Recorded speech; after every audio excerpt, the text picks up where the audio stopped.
Pour le moment, on a 3 fouines, 4 écureuils et un lièvre en haut.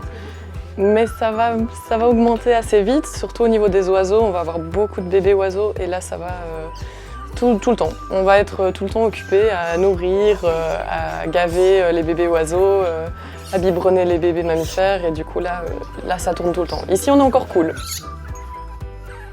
Ils vont manger toutes les 3 heures.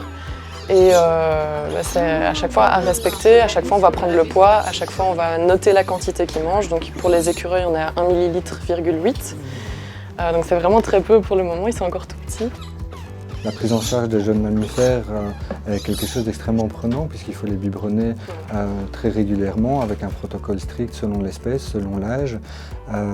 Voilà, c'est extrêmement chronophage et énergivore. Donc c'est un travail très lourd pour les soigneurs, notamment ceux qui doivent assurer la permanence de nuit.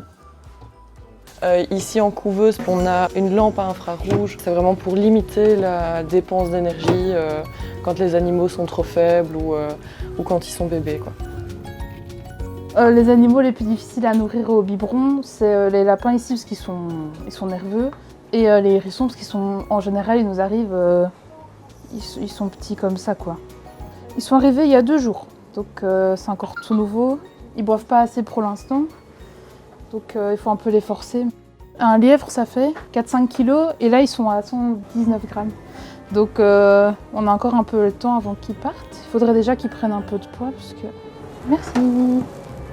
Voilà, là on remplit la seringue de gavage avec l'aliment pour les bébés oiseaux, pour les tourterelles juvéniles qui ne mangent pas encore toutes seules. Elle n'arrive même pas à se tenir debout en fait. Elle est choupette. Elles sont sûrement tombées de leur nid avant de savoir voler.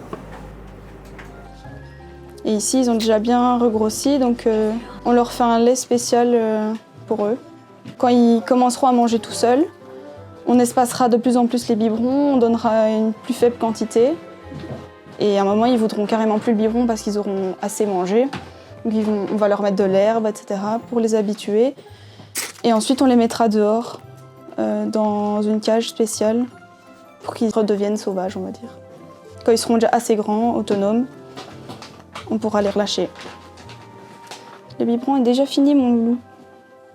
On s'attache pas trop. On sait que chaque animal qui vient devra être relâché. Mais c'est vrai que quand on a toujours des petits bébés, c'est toujours un peu compliqué de ne pas leur faire de câlins. Mais on essaye vraiment de prendre une distance, un maximum, pour pas être triste quand on va devoir les relâcher. Les mammifères, c'est le plus dur. Quand on les allaite tout petits, ils ont tendance à s'attacher très fort à nous et du coup, dans l'autre sens aussi, on s'attache fort à eux. Et donc c'est le moment difficile, c'est de devoir les laisser partir et qu'ils soient sauvages. Ça, c'est le plus dur. Voilà, il est temps pour nos jeunes vanneaux de quitter la maternité pour aller en volière. C'est deux oiseaux qui ont été trouvés sur la nationale à Gemep-sur-Sambre. La maman avait niché à côté de la nationale. Et les petits, une fois nés, ont eu la mauvaise idée d'aller promener sur la chaussée. Ils commencent à avoir peur de l'homme puisque maintenant, même en maternité, on les nourrit mais on ne les tripatouille pas. Ici, ce sera encore moins, donc il n'y aura plus de soigneurs qui vont évoluer autour d'eux en journée. Il y aura un passage par jour, plus la surveillance caméra. Et donc, je pense que d'ici 3 à 4 semaines, on pourra trouver un lieu de relâcher. Voici des sauterelles que nous utilisons pour nourrir, entre autres, des oiseaux insectivores. Apporter de la nourriture vivante, ce n'est pas quelque chose d'agréable à faire, mais c'est une étape indispensable pour la revalidation d'un juvénile. On ne travaille jamais comme ça avec un individu adulte qui nous est confié parce que lui, on présume qu'il savait chasser déjà avant. Les petits, on est sûr et certain que non, ils ne savent pas. On va les proposer à nos jeunes faucons. Le fait que les insectes bougent beaucoup, ça les stimule à l'apprentissage de la chasse.